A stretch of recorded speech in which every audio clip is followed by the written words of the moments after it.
कुर्वन्नवेह कर्माणि जिजीविषेचतं समः एवं त्वयि नान्यथेतोऽस्ति न कर्म लिप्यते नरे। ओम शांति शांति शांति।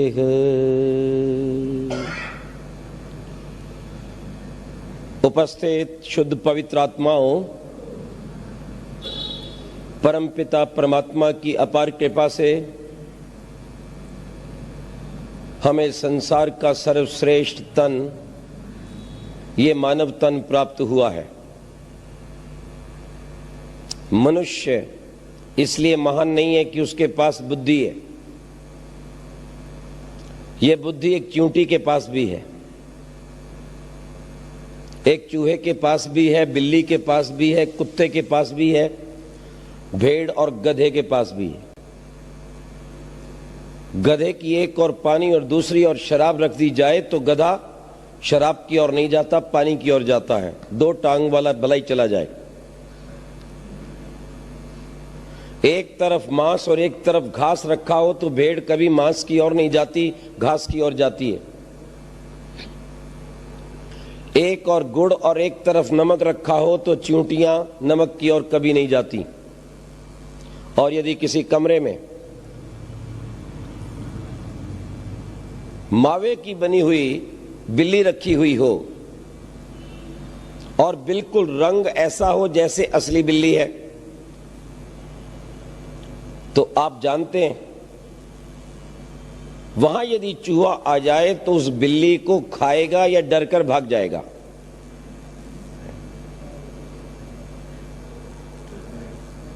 खाएगा, भागेगा नहीं।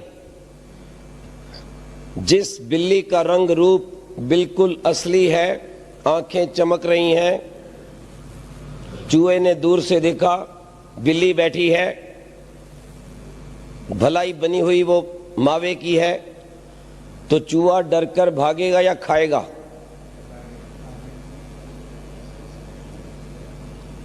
आप संशय में हैं। दो चार व्यक्ति इधर उत्तर दे रहे हैं और इधर बहुत सी युवतियां बैठी हैं, उनको कुछ पता नहीं, माताओं को कुछ पता नहीं, क्योंकि इस धरती पर अधिकतर पाखंड और भाग्यवाद इनसे ही चलता है। जो भी बाबा कोई नया चमकता है वहां सबसे ज्यादा भीड़ इन माताओं की मिलेगी। जबकि महर्षि देवदयानंद ने इस देश के भाग्य को बनाने के लिए लिखा कि माता इस समाज की पहली गुरु है और ये पहली गुरु उत्तर नहीं दे रही। और इसीलिए ये अब तक जड़ पूजा में फंसकर अपने जीवन को विनष्ट कर रही है। बहकाने वाला चाहिए, बहकने वालों की कोई संख्या की कमी नहीं है। और इसी कारण भारत गुलाम हुआ था। विदेशी हमलावर आए और हम हाथ जोड़कर जड़ वस्तुओं के समक्ष खड़े हो गए। प्रभु प्रकट हो जाओ, लीला दिखाओ। और बहुत से लोगों ने कहा जो भाग्य में लिखा हुआ है जरूर प्राप्त होगा। हो गया। क्या हुआ? तुम्हारा कत्लेआम, माताओं बहनों का अपमान, शील हरण, अरबों रुपए की धन संपदा इस देश से लूटकर वो अपने देश में ले गए। सुंदर सुंदर लड़कियों को, युवतियों को, महिलाओं को रस्सी से बांध कर ले गए और भाग्य धरा धराया रह गया। काश यदि हमारे देश के लोगों ने अपने जीवन के भाग्य को मुट्ठी में समझा होता और वेद के इस मंत्र के अनुसार जो मैं अभी बोल रहा था कर्म किया होता, तो भारत अब भी सोने की चिड़िया और विश्व का गुरु होता। ध्यान रखिए इस बात को। परमात्मा कहते हैं कर्म करो, जब तक जियो कर्म करो, भाग्य के भरोसे मत बैठो। सत्य सनातन वैदिक धर्म जो मानव धर्म है वह वेद है, जिसके 4 भाग हैं, ऋग यजुर साम अथर्व। ऋग ज्ञान कांड, यजुर कर्म कांड, साम साधना कांड, अथर्व सुरक्षा कांड, विज्ञान कांड। और वेद के लगभग 20,000 मंत्र हैं। 20,000 मंत्रों में एक भी ऐसा मंत्र नहीं है जो भाग्य के भरोसे बैठने की शिक्षा देता हो। ध्यान रखना इस बात को। लेकिन मेरा देश भाग्य के भरोसे बैठकर पतन की ओर ही गया है, बर्बाद ही हुआ है, गुलाम ही बना रहा। महातपस्वी शंकर ने कभी भाग्य की बात नहीं की, पुरुषार्थ की। मर्यादा पुरुषोत्तम राम ने पुरुषार्थ की बात की और योगेश्वर कृष्ण ने पुरुषार्थ की बात की। ध्यान रखना इस बात को। अवश्यमेव भोक्तव्यम कृतम कर्म, ये नहीं कहा जो भाग्य में लिखा मिलेगा, ये कहा जैसा आप करोगे वैसा आप भरोगे। हाथ पे हाथ रखकर बैठे रहोगे तो मर जाओगे। बिल्ली आ रही है, कबूतर ने आंख बंद कर लिया भाग्य के भरोसे, मैं देखता ही नहीं, ना मैं इसको देखूं ना ये मुझे देखे। अरे महामूर्ख, तू भलाई ना देख पर ये तुझे नहीं छोड़ेगी। ना जाने तुम्हें कितने बिल्ली और कितने बाबर जैसे बिल्ले चाट गए, पर तुमने आंख नहीं खोली। खोल लो अब तो आंख। मैं ऋषि ध्यान आपको जगाने आया है, वेद का संदेश सुनाने आया है। और वेदवाणी कहती है, मानव मात्र को कहती है, भारत देश की ऋषि संतानों को कहती है, ऋते शांतस्य न सिखाए देवा। परमात्मा स्वयं कहता है, मैं बिना पुरुषार्थ के किसी व्यक्ति की सहायता नहीं करता। और यदि सब कुछ परमात्मा नहीं करना था, भाग्य के भरोसे होना था, तो फिर हमें वेद ज्ञान देने की क्या आवश्यकता थी उस भगवान को? इस मस्तिष्क की क्या आवश्यकता थी? 2 हाथों की, पैरों की क्या आवश्यकता थी? और इन 4 विद्याओं से युक्त अनादि वेद ज्ञान देने की क्या आवश्यकता थी? अरे भगवान अपने आप ही तो कर लेता सब कुछ। इसलिए अज्ञान को दूर कीजिए, अनृतात सत्यम उपैमी का पाठ पढ़िए, ज्ञान का प्रकाश कीजिए, पुरुषार्थ का प्रकाश कीजिए और वेद के शब्दों में कहिए कि भाग्य मेरी मुट्ठी में बंद है। हम बहुत छोटे थे, सब 4वीं या 5वीं कक्षा में पढ़ते थे, तो हमें विद्यालय में एक गीत सिखाया गया था जिसकी 1-2 पंक्तियां मुझे अब भी स्मरण है। नन्हे मुन्ने बच्चे तेरी मुट्ठी में क्या है, मुट्ठी में है तकदीर हमारी, हमने किस्मत को बस में किया है, हमने भाग्य को बस में किया है। आप क्या सिखाते हैं? सीखा करो और यही अपनी संतानों को सिखाया करो। पर आजकल की संतानें पतित हो रही हैं। प्रतिदिन दूरदर्शन पर भाग्यवादियों के षड्यंत्र से युक्त होकर मैं एक विद्यालय में गया, एक बालक खड़ा था, बड़ा ही दुबला पतला। मैं कहा, बेटे बात सुनो, क्या नाम है तुम्हारा? बोले रामचंद्र। मैं रामचंद्र तो बड़े बलवान थे, बड़े ऊंचे थे, बड़े तेजस्वी थे, नाम तो तुम्हारा बड़ा सुंदर है, कौन सी कक्षा में पढ़ते हो? कहता है जी मैं 10वीं में। मैंने कहा शक्ल सूरत तो लग नहीं रही 10वीं वाली, तुम तो यूं लग रहा है जैसे 7वीं में पढ़ते हो। मैं क्या करूं? मैं कहा क्यों, क्या बात हो गई? मेरे भाग्य में ही ऐसा लिखा हुआ है, मैं कमजोर ही रहता हूं। मैंने कहा अच्छा, शरीर से कमजोर कोई बात नहीं, तुम्हारे अंक कितने आते हैं? बस मैं पास हो जाता हूं, क्या करूं, मेरा भाग्य ही ऐसा है। मैंने कहा चलो, पढ़ने में तुम कमजोर हो, कोई बात नहीं, शरीर ज्यादा तुम्हारा बलिष्ठ नहीं, अरे कुछ खेलते भी हो? क्या लगे, हाँ मैं कभी कभी दौड़ता हूं पर मैं पीछे ही रह जाता हूं क्योंकि मेरे भाग्य में लिखा हुआ है। क्यों जी, इसकी दवाई है आपके पास? मेरे पास है। और जिसका भाग्य खराब हो या बैठे हुए का, वो आ जाए मेरे पास, अभी ठीक कर दूंगा। मैंने कहा बेटे मैं तेरे भाग्य को ठीक कर देता हूं। कहता हाँ बहुत अच्छा रहेगा। मैं कहा आगे आओ।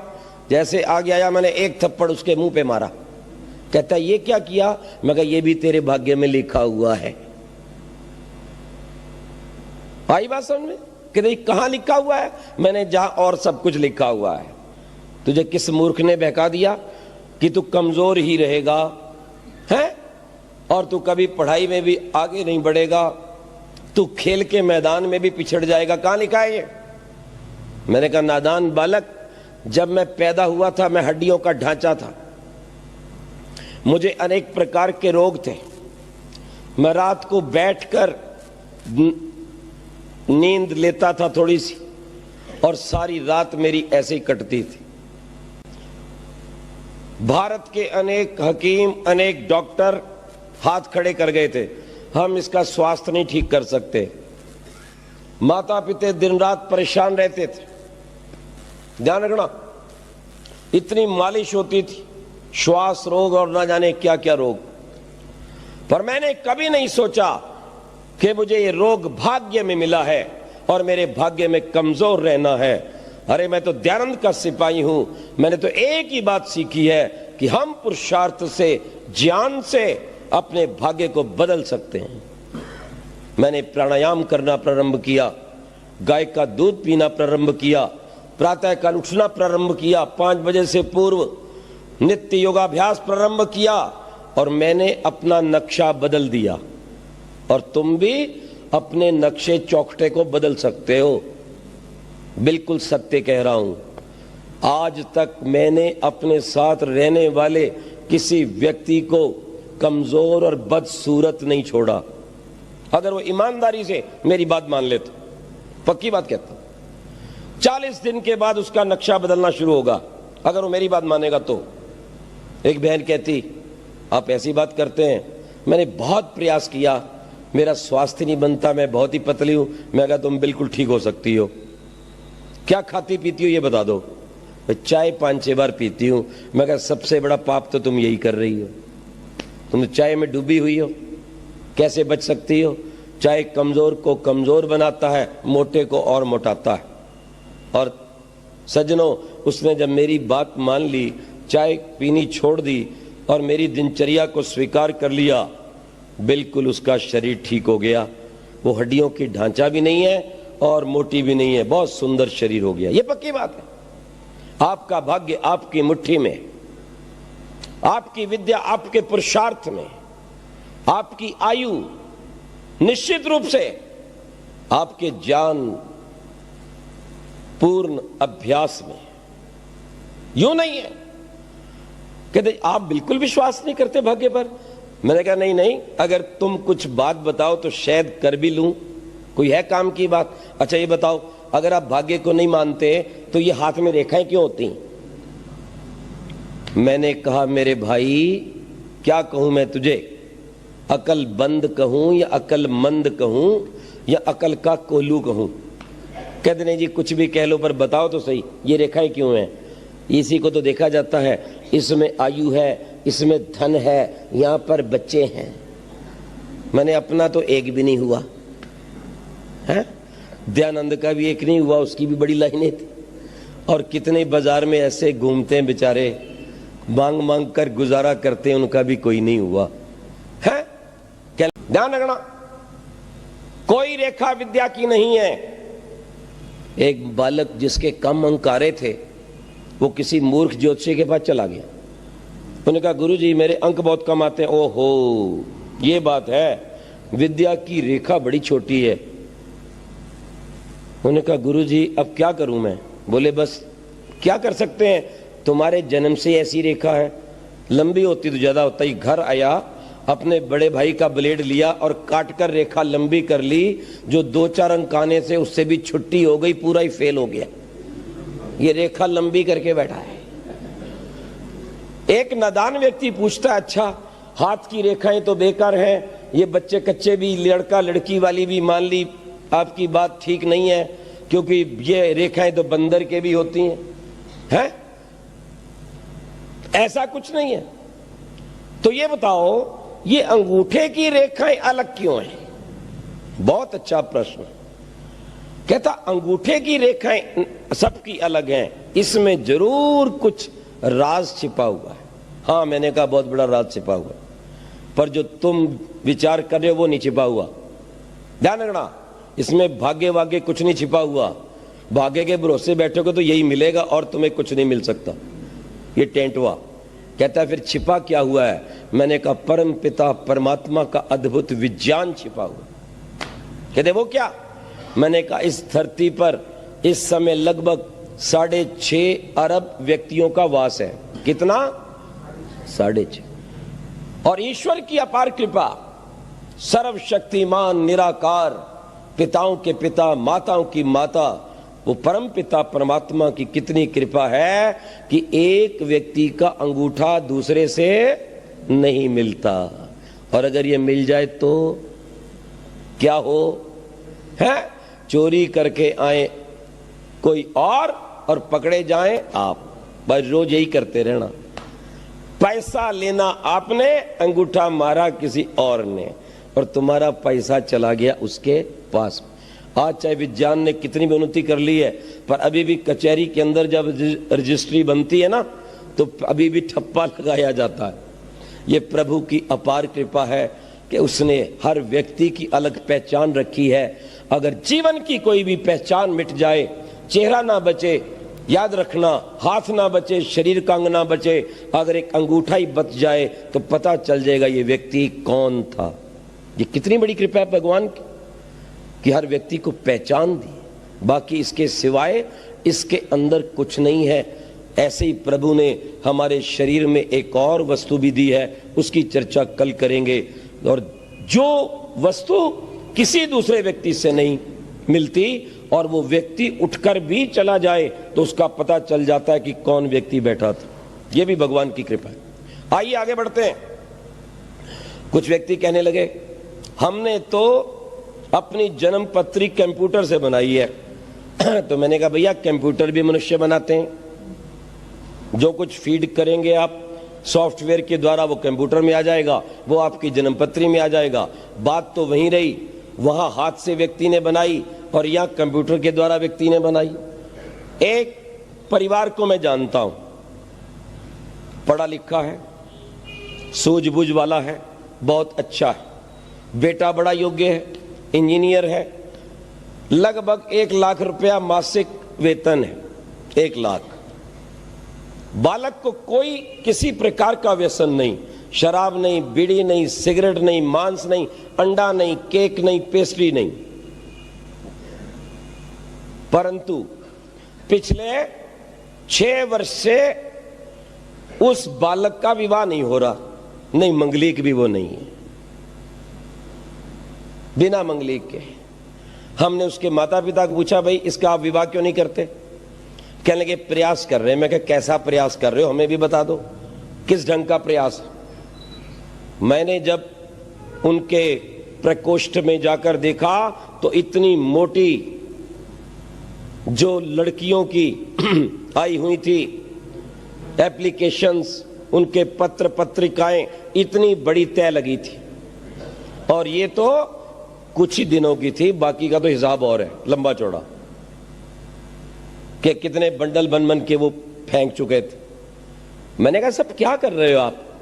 हैं क्या आपको इसके योग्य कोई लड़की नहीं मिली? अरे अभी भी अच्छे परिवारों की लड़कियां हैं, शाकाहारी हैं, पढ़ी लिखी हैं, सुंदर हैं, सुशील हैं, निरोग हैं, चरित्रवान हैं, प्रभु भक्त हैं, कोई भी लड़की से विवाह कर दो ना। क्या देखते हो तुम? जाति पाति देखते हो? बोले नहीं, जाति पाति को भी हम नहीं मानते। मैंने कहा फिर देखते क्या हो? बोलो गुण नहीं मिल रहे, गुण, ये गुण नहीं मिल रहे। मैं वो क्या होता? कागज नहीं मिल रहा। अरे मूर्ख, ये लड़का लड़की को खड़ा करके उनको मिला। शादी लड़के और लड़की ने करनी है या कागजों ने करनी है या पत्रियों ने करनी है? कहां तुम्हारा दिमाग लगा हुआ है? और किस तरह से आप इस पाखंड में फंसकर अपने आप को दुखी कर रहे हो? ध्यान रखना। आखिर क्या होता है, बहुत से लोगों के साथ क्या होता है, वो लड़के और लड़की के गुण कर्म स्वभाव तो नहीं मिलाते जो ऋषि ध्यान ने कहा है। क्या करते हैं, वो पत्री के गुण मिलाते हैं। क्या परिणाम निकलता है? हजारों परिवार में ऐसे बता सकता हूं जहां आज लड़कियां परेशान हैं, अच्छे परिवारों की, क्योंकि उनका गुणकर्म स्वभाव उस लड़के से नहीं मिलता जिसके साथ शादी हुई।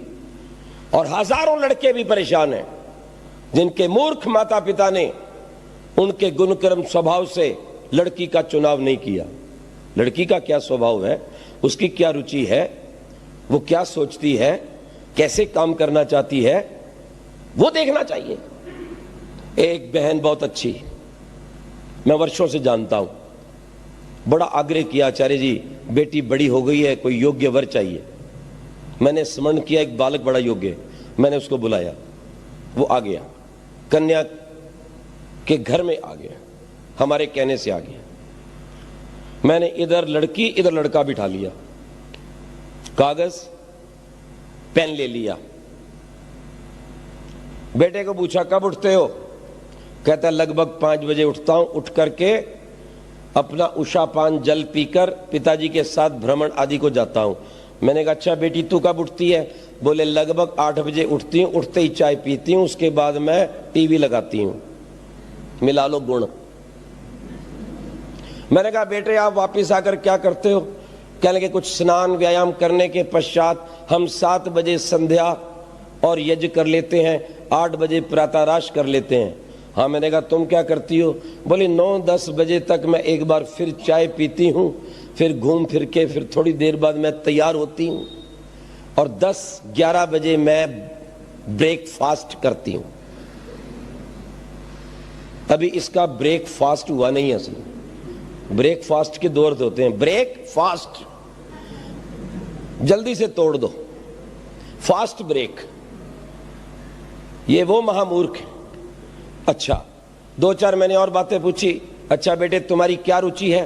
बोले जब मैं खाली होता हूं आर्य समाज में जाता हूं, कुछ बस्तियों में जाता हूं, जो बच्चे पढ़ लिख नहीं सकते मैं उनको प्रेरणा देता हूं, गरीब हैं उन्हें पुस्तक देता हूं।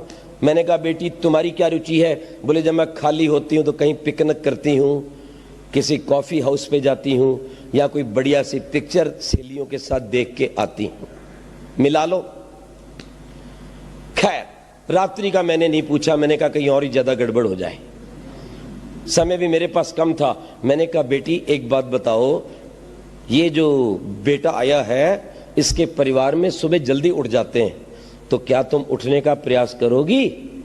कहती नहीं मेरे बस में नहीं, मेरे को आदत नहीं है। अब आदत किसने डलवाई है? पैदा करने वालों ने। है ध्यान रखना जो कुछ भी है। मैंने कहा अच्छा कोई बात नहीं, 2-4 दिन में तुम्हारी आदत ठीक हो जाएगी। बोले नहीं ये होगी नहीं ठीक, होगी नहीं, मैंने करनी नहीं ठीक, हम नहीं सुधरेंगे, सीधी सी बात। मैंने कहा अच्छा एक बात है कि अगर तुम्हें प्रातः काल जब हो जाए, ये लोग उठ जाएं, अगर थोड़ा सा पानी का छींटा लगा दें फिर तो तुम उठ ही जाओगी। उन्होंने कहा ये क्या कह रहे हैं? वो रोती रोती उठी और कमरे के अंदर घुस गई, वो बिल्कुल ही उठ गई, स्थान ही छोड़ के भाग गई। मैंने उस बेटे को कहा बेटे ये कन्या तेरे योग्य, सदा घर में तेरे क्लेश रहेगा, ये है मिलाने का ढंग। तुम क्या मिलाते हो? न जाने इन महामूर्खों ने, महामूर्ख माता पिता ने, महामूर्ख गुरुओं ने और इन पाखंडी भाग्यवादियों ने न जाने कितने घरों को ऐसे बर्बाद किया है, किया या नहीं? और जिन पखंडियों पे तुम विश्वास करते हो उनकी गति बता दें। एक बड़ा प्रसिद्ध चंद्रा स्वामी तांत्रिक हेरा फेरी के चक्कर में पकड़ा गया, ठीक, तांत्रिक की बड़ी शक्ति होती है जी, पूछो मत आप। तांत्रिक जो चाहे जिसको चाहे घुमा सकता है। जैसे ही बाबा चंद्रा स्वामी तांत्रिक पकड़ा गया, तिहाड़ जेल में डाल दिया गया, ऐसे गर्दन लटक गई, ऐसे हाथ लटक गए जैसे कि बारिश के अंदर बिल्ली भीग जाती है। दो दो आदमी उसको पकड़ के बाहर ला रहे थे। मैंने कहा कहां गया तेरा तंत्र पंत्र? ये इन तांत्रिकों की दुर्गति है, दुष्टों की। थोड़ी सी सजा मिली नहीं और सारा तंत्र पानी बहकर निकल गया। इन पखंडियों पे विश्वास मत करो। न जाने कितने तांत्रिकों ने अच्छे अच्छे भले मानस लोगों के घरों को बिगाड़ा है, पति पत्नी को लड़ाया है। न जाने कितने दुष्ट कातिल तांत्रिकों ने किसी मां के बच्चा ना होने पर दूसरे बच्चों का खून करवाया है और उसके खून से उन्हें नहलवाया है, और यह सारा पाप उन्होंने ही किया है। समय का अभाव है, नहीं तो मैं ऐसे अनेक तांत्रिकों की एक सूची लंबी आपको सुना सकता हूं। कितने ही मूर्ख ऐसे लाल भुजक्कड़ हैं जिन्होंने कह दिया इन महिलाओं में भूत आ गया है। ये छत्तीसगढ़ की बात कर रहा हूं। और कितने ही ऐसे बहकाने वालों के कारण वहां पर सैकड़ों महिलाओं की जान ले ली गई। विचार करो, एक बालक को रोग था, ठीक नहीं होता था। उस अम्मा का तांत्रिक पे विश्वास था। वो तांत्रिक के पास ले आई और उसने कहा देखो मैं इसका भूत उतार दूंगा, इसलिए इसका बुखार नहीं जा रहा है कि इसको भूत ने गहरा पकड़ रखा है, और तुम बोलोगी नहीं बिल्कुल बुखार मैं ठीक कर दूंगा। उन्होंने कहा हाँ मैं बोलूंगी नहीं। उसको बाहर निकाल दिया। तांत्रिक का धुआं जल रहा था अग्नि का। इसने अपना चिमटा डाला, गरम गरम करे, बालक को लगाए, बालक चिल्लाए। जब बालक चिल्लाए तो मां भी चिल्लाए, और इधर से कहे शांत रहे शांत, बस भूत निकलने वाला है। भूत ने तो क्या निकलना था, उस बालक के प्राण ही निकल गए। याद रखना, इन पखंडियों ने क्या नहीं किया। फिर आपको बहकाते हैं, कभी मंगल, कभी शुक्र, कभी शनिचर चढ़ गया है। मैं आपसे पूछता हूं, ये मंगल शुक्र शनि जड़ है या चेतन? इस समय आप एक ग्रह के ऊपर बैठे हैं, ये पृथ्वी है। आप इसके ऊपर बैठे हैं, ये आप पर बैठी है। चंद्रमा पर हम चढ़े या ये चढ़ा, मंगल पर हम गए या मंगल हम पे चढ़ा। कितनी मूर्खता की बात है। इस ब्रह्मांड में आत्मा और परमात्मा को छोड़कर सब कुछ जड़ है, अचेतन है, ज्ञानहीन है। केवल परमात्मा ज्ञानवान है और आत्मा ज्ञानवान है। इस बात को विचार के रखो। यदि कहीं सूर्य है, निश्चित उसका प्रभाव पड़ता है, ये मैं मानता हूं। मैं ये भी मानता हूं कि चंद्रमा का भी प्रभाव पड़ता है, मंगल का भी पड़ता है, परंतु सब पर बराबर पड़ता है। ये नहीं कि चंद्रमा ढूंढ रहा है किसी खास व्यक्ति को और मंगल किसी खास लड़की को ढूंढ रहा है, उसको पकड़ूंगा। ये महामूर्खता छोड़ दो। वो सब जड़ हैं, नॉन लिविंग हैं, उनके अंदर सोचने की कोई शक्ति नहीं है। जिस समय पूर्णिमा होती है समुद्र उछलता है, आपने देखा होगा। जिस समय अमावस्या होती है समुद्र सुकड़ता है। प्रभाव पड़ता है, पूरे विश्व पर पड़ता है, हर प्राणी पर पड़ता है, पर एक समान पड़ता है, किसी पे अलग नहीं पड़ता। ध्यान देना, अगर किसी एक माता पर चंद्रमा का पूर्णिमा का प्रभाव पड़ता है तो इसका मतलब है वो पूरी मातृशक्ति पर पड़ता है। जिन तिथियों का संतान की प्राप्ति के लिए ऋषिवर देव दयानंद ने संस्कार विधि में निषेध किया है, वो भौतिक प्रभाव सबके लिए एक बराबर पड़ता है। ये नहीं अमुक अंगूठी और ये पन्ना और माणिक के डाल लो के तो हट जाएगा। अगर हटना होता तो उस महामूर्ख और धूर्त चंद्रा स्वामी के एक एक उंगली में दो दो अंगूठियां थी, उसको तो बचाया नहीं है। उसको तो किसी हीरे मोती पन्ना ने बचाया नहीं, किसी जंत्र मंत्र ने नहीं बचाया। और ये जानता था उसको नहीं बचाया तो मैं कैसे बचाएगा। एक मंगलिक का बहुत चक्र है जिसके कारण आज हमारे परिवार बड़े दुखी हैं। नहीं जी, मंगलिक के साथ शादी नहीं होनी चाहिए, वो मृत्यु हो जाया करती है। सुनिए घटना, बनारस के ज्योतिषाचार्य वहां पर ज्योतिष ही पढ़ाते, उनका नाम मुझे भी स्मरण नहीं। उनकी बेटी बड़ी हुई, और उस बेटी को मंगलीक था, वो मंगली बेटी थी। ठीक, अब ये ज्योतिष आचार्य खोज करने लगे कि हमें एक ऐसा लड़का मिल जाए जो मंगलीक हो, जन्मपत्री मिल जाए, ताकि दोनों चिरंजीवी हो, सुखी हो। 6 वर्ष तक वो ज्योतिषाचार्य गवेषणा करता रहा। 6 वर्ष के पश्चात एक लड़का मिला, लड़का योग्य था, उस लड़के के साथ उसका विवाह किया गया। वो लड़का भी मंगलिक था। विवाह के 6 महीने के पश्चात लड़के की मृत्यु हो गई, ज्योतिषाचार्य की लड़की विधवा हो गई। कर लो मिलान। ध्यान रखना, ऐसे कुछ नहीं होता। हम आपको एक उदाहरण देते हैं।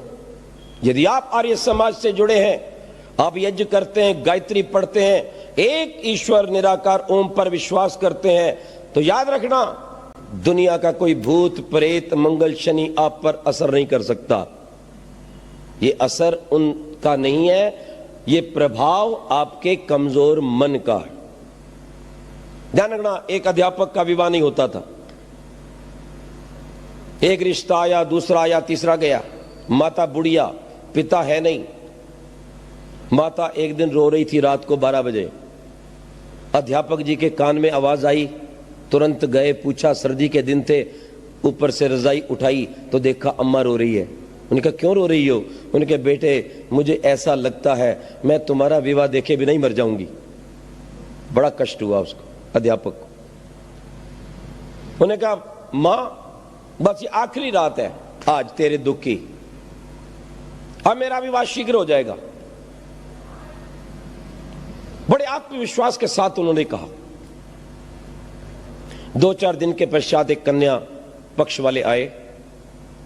अध्यापक जी ने अपनी जन्मपत्री दिखाई, उनको बहुत पसंद आई। उन्होंने कहा बहुत अच्छी है, हम भी जल्दी विवाह चाहते हैं।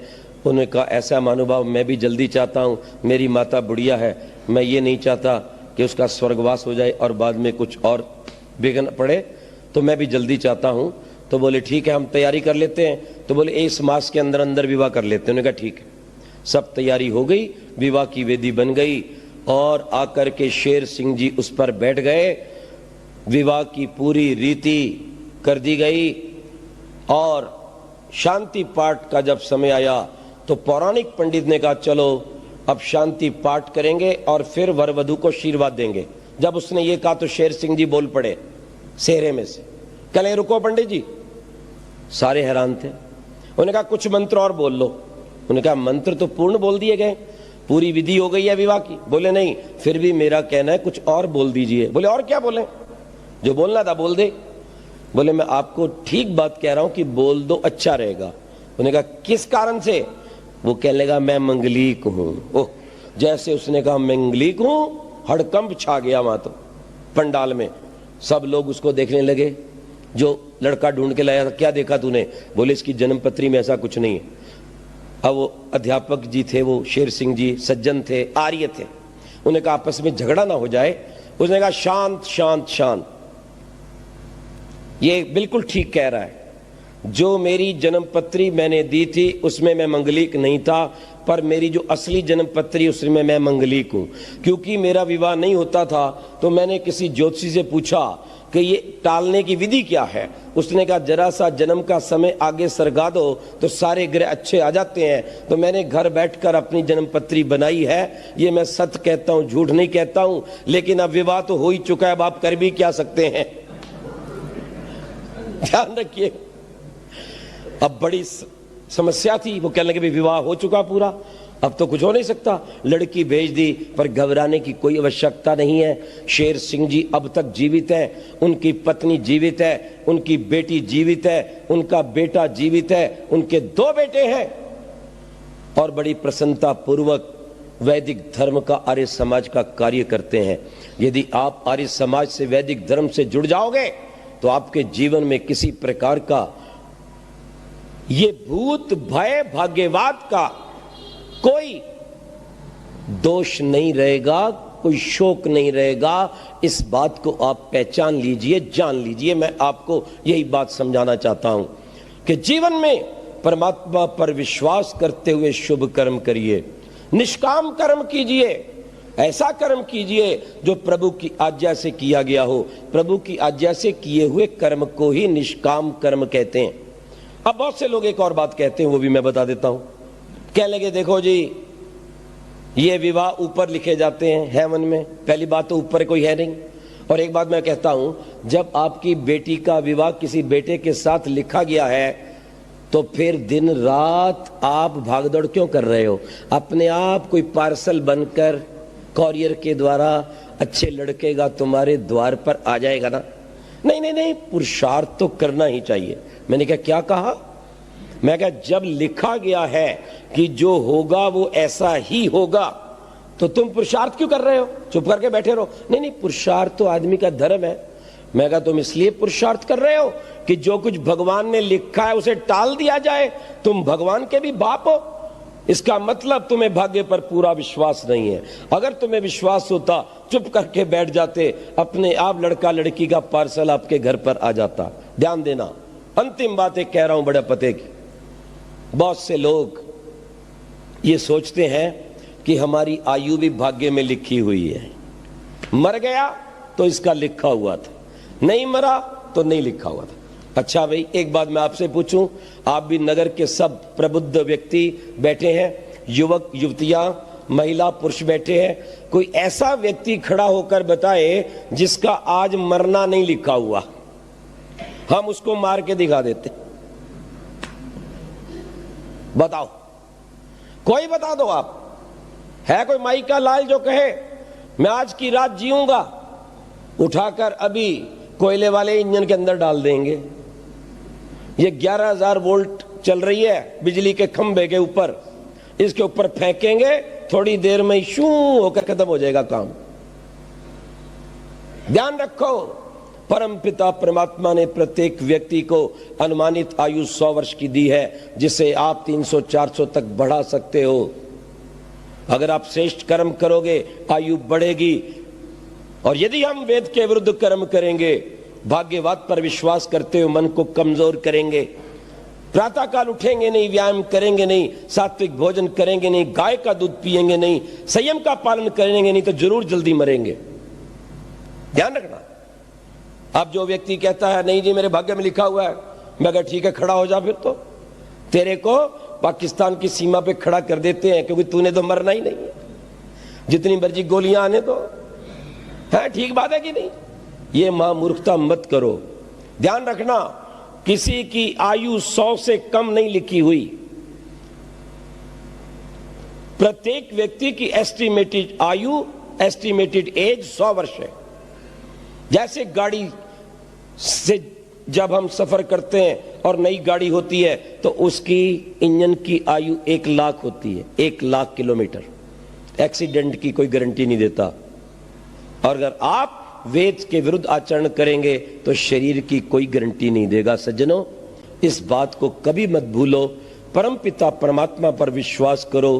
प्रातः काल उठो, सूर्य से पहले उषापान करो, व्यायाम करो, संध्या करो, प्राणायाम करो, यज्ञ में औषधियां डाल करके यज्ञ का अनुष्ठान करो, दिन में अच्छी तरह से पुरुषार्थ करो, सोवो मत। केवल उष्ण काल में, गर्मी में सोने का विधान है। श्रेष्ठ काम करो, भले का काम करो, जिससे सबका भला हो। रात को जल्दी सोवो, लगभग 10 बजे प्रातः काल उठो समय पर, तो निश्चित रूप से आपकी आयु लंबी होगी, आपकी संतान की आयु लंबी होगी, आपका जीवन सुखी होगा। और जिस नगर में मैं कहता हूं आर्य समाज से जुड़े हुए व्यक्ति रहते हैं, वहां से भूत प्रेत भाग्यवादी दुम दबाकर भाग जाते हैं। आज तक आर्यों के पास कोई लाल भुजक्कड़ नहीं आया और कोई किसी को बहका नहीं सकता है। इसलिए यहां पर यह सत्संग चलता है कि आप इस वैदिक ज्ञान से ओतप्रोत होकर अपने पूर्व ऋषियों के समान बल और ज्ञान से युक्त होकर, संगठित होकर, जातिवाद और पाखंड को छोड़कर एक हो जाएं और भारत से आतंकवाद को मिटाकर मानवतावाद को लाएं। इसे पुनः सोने की चिड़िया और विश्व का गुरु बनाएं। ओम शांति शांति शांति।